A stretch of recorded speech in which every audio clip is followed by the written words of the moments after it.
Dans l'évangile d'aujourd'hui, Marc, au chapitre 11, Jésus nous parle de la foi qui obtient à travers le figuier desséché. Et Jésus nous dit comment prier avec foi.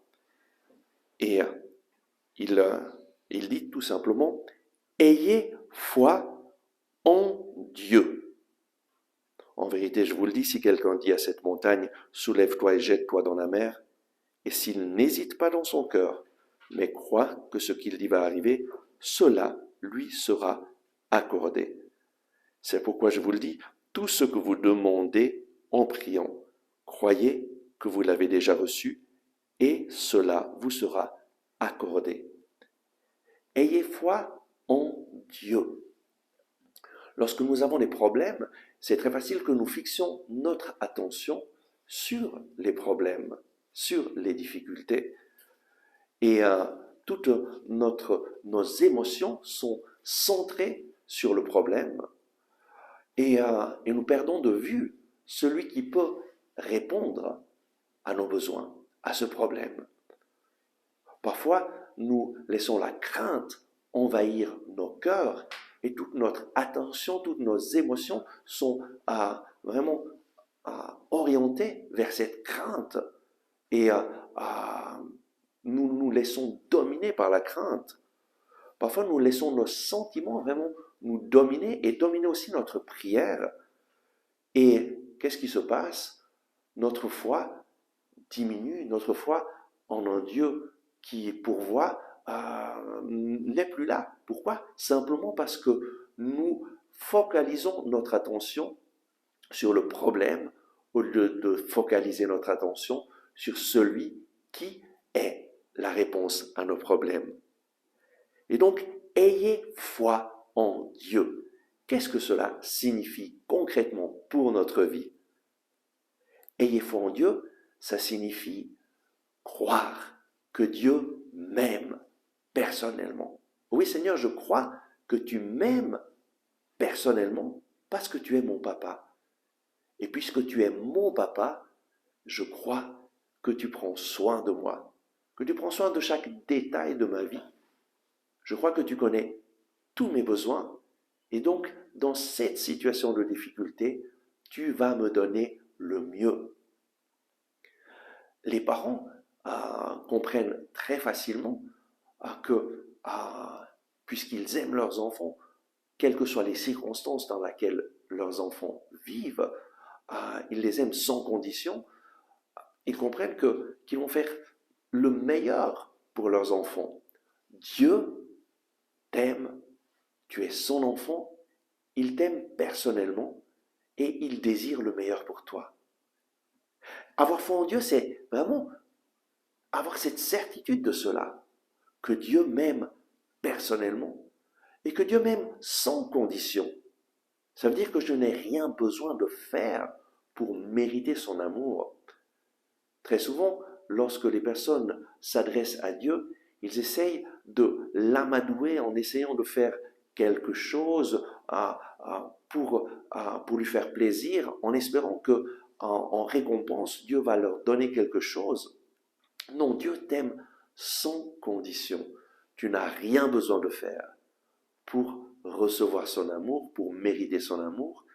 Et en fait, rien de ce que tu fais peut le faire t'aimer plus que ce qu'il t'aime. Il t'aime déjà à la folie. Ayez foi en Dieu, c'est cette certitude. Dieu m'aime sans condition. Je n'ai rien besoin de faire pour mériter son amour ou pour l'amadouer afin qu'il réponde à ma prière. Dieu m'aime et veut le meilleur pour moi. Voilà ce que signifie avoir foi en Dieu. Et donc, je me concentre sur le Seigneur. Dieu veut faire concourir tout au bien de ceux qu'il aime. C'est saint Paul qui nous dit « Tout concourt au bien de ceux qui aiment Dieu, de ceux qui sont appelés selon son dessein. » C'est cette certitude qui est à la base de ma foi en Dieu. Et donc je place ma confiance en Dieu et non pas dans les circonstances. Les circonstances peuvent être adverses, mais je sais que Dieu règne dans mes circonstances. Peut-être que je ne comprends pas pourquoi une situation se passe, mais je peux mettre ma confiance dans le Seigneur. Ce qui est fondamental de comprendre, c'est que la foi et la raison ne s'opposent pas, ne sont pas contradictoires. Non, en fait, la foi est supérieure à la raison. La foi illumine notre raison. Et avec la foi, nous comprenons des choses que la raison ne comprend pas. Je me rappelle cet homme Antonio qui était arrivé dans notre communauté à l'âge de 70 ans et il avait un cancer, les docteurs lui donnaient peu de temps à vivre et il a vraiment fait l'expérience d'être accueilli, d'être aimé, d'être accompagné et il a décidé de revenir et chaque dimanche nous avions un temps de prière où nous accueillions toutes les personnes et nous prions pour les malades. Et lui, chaque dimanche, a commencé à venir et sa vie a changé radicalement. Il a commencé à retrouver la paix, la confiance en un Dieu qu'il aime. Il a découvert l'amour du Père. Il a commencé à lire la parole de Dieu. Sa vie a changé radicalement. Il a eu ce que nous appelons une conversion. Il a découvert un Dieu qu'il aime. Et puis, le Seigneur lui a donné plus de temps à vivre que ce que les docteurs pensaient qu'il aurait. Et il a vécu encore pendant 2 ans. Et à la fin de sa vie, quand il savait déjà qu'il allait mourir quelques semaines avant de décéder, il nous a raconté, il nous a dit, moi je remercie le Seigneur pour le cancer que j'ai. Parce que sans ce cancer, jamais je n'aurais découvert l'amour du Seigneur, jamais je n'aurais rencontré Jésus et jamais je n'aurais eu cette paix que j'ai maintenant et cette certitude que maintenant je sais où je vais aller. Lorsque je meurs, je vais aller trouver Jésus et je sais que lui m'attend et je suis en paix. Je remercie le Seigneur pour ce cancer qui m'a permis de découvrir l'amour de Dieu. Ça, c'est la foi. La foi dans un Dieu qui m'aime et qui sait utiliser toutes les circonstances pour le meilleur. Et c'est clair que la raison nous dit non, le cancer c'est quelque chose d'affreux. Oui, c'est quelque chose d'affreux, mais par la foi, je sais que Dieu peut utiliser même quelque chose d'affreux pour un bien plus grand, pour que je puisse découvrir son amour et me préparer dès maintenant pour le ciel. Et beaucoup de personnes en restent seulement à la raison, mais la raison se bloque devant la souffrance, devant les épreuves, et ne comprend pas pourquoi ça arrive. La foi, par contre, est capable de donner un sens à nos épreuves. Dieu m'aime et il sait comment utiliser mes épreuves pour un bien plus grand. Lorsque j'avais 22 ans, je suis tombé dans la dépression et la vie me semblait n'avoir plus aucun sens. Manger, dormir, boire, faire la fête avec les amis, il me semblait que la vie n'avait aucun sens et j'avais des pensées suicidaires qui me revenaient. Et puis c'est dans cette situation que je me suis mis à chercher de l'aide, à chercher le Seigneur et à travers l'aide de jeunes chrétiens qui connaissaient Jésus, ils m'ont accompagné, m'ont guidé pour que je puisse rencontrer Jésus. Eh bien, à travers ces personnes, j'ai rencontré Jésus. Ma vie a changé radicalement.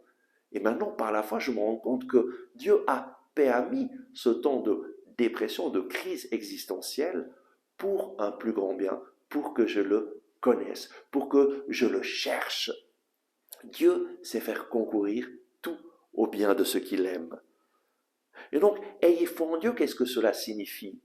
Ça signifie fixer mon regard sur Dieu et aller au-delà de ce que mes yeux physiques voient, aller au-delà de ce que je ressens, au-delà de mes sentiments, mettre ma confiance en un Dieu d'amour, un Dieu qui prend soin de moi.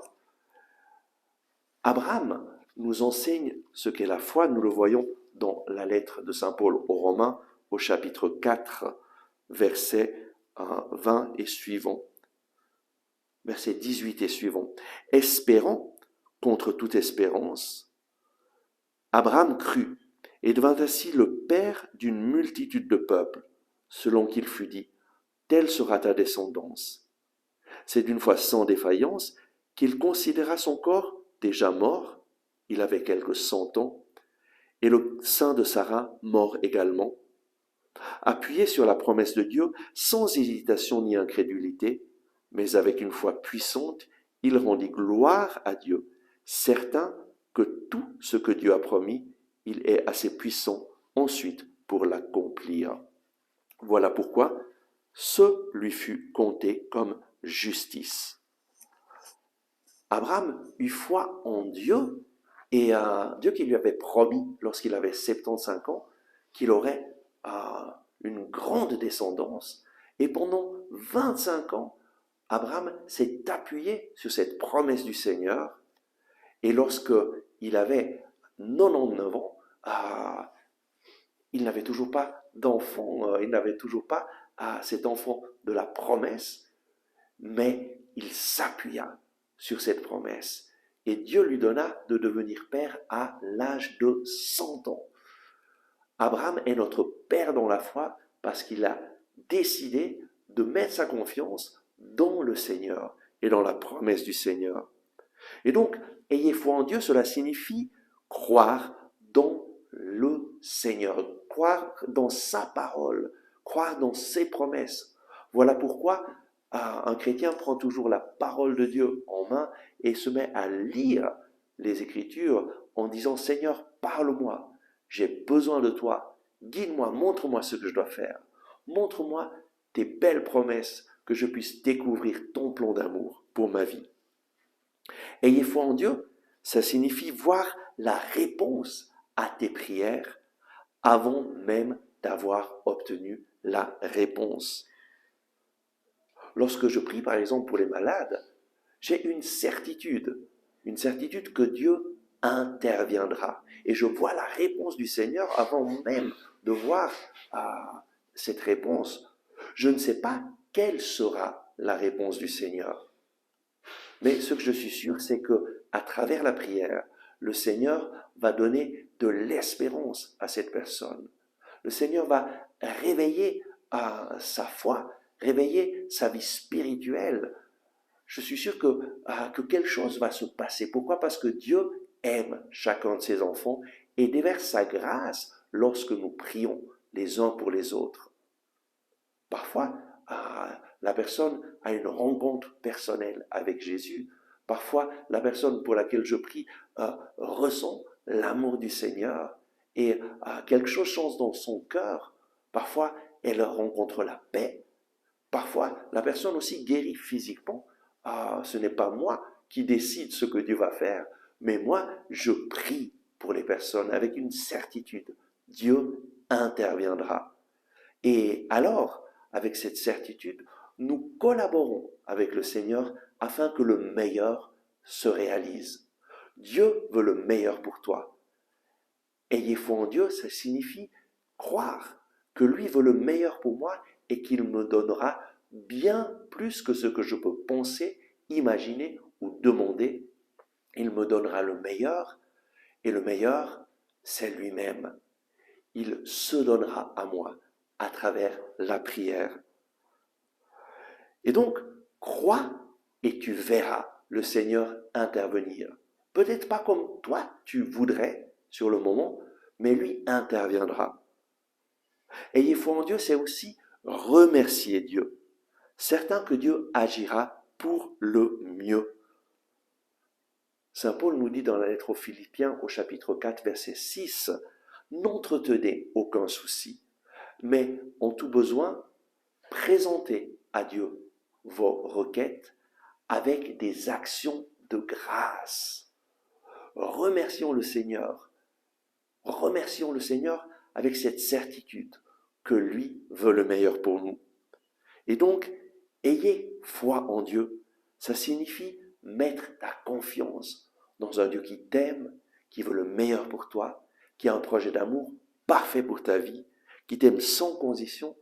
C'est fixer ton regard sur lui, sur sa parole, sur ses belles promesses et commencer à le remercier d'avance avec cette certitude que lui interviendra en ta faveur et te donnera ce qui est le meilleur. Je t'invite donc maintenant à présenter ton problème, ta situation de difficulté au Seigneur en mettant ta foi en action et en remerciant dès maintenant le Seigneur. Merci Seigneur parce que toi tu m'aimes, je te donne ce problème. Merci Seigneur parce que tu vas intervenir dans cette situation de difficulté et tu vas me donner ce qui est le meilleur. J'ai confiance en toi.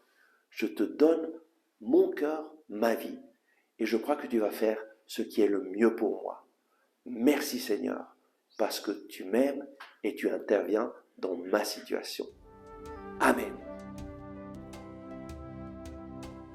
Merci d'avoir regardé ce message. Si vous l'avez aimé, je vous invite à cliquer sur le bouton « J'aime ». C'est très important en effet de cliquer sur le bouton « J'aime » afin que les moteurs de recherche de YouTube fassent voir ce message à d'autres personnes qui sinon ne le verraient jamais. Et de cette façon, vous nous aidez à rejoindre de nouvelles personnes. Je vous invite aussi à vous inscrire à notre chaîne YouTube si vous ne l'avez pas encore fait et à partager ce message avec vos amis. Ensemble avec ma communauté, nous prions pour vous et pour votre famille. À demain!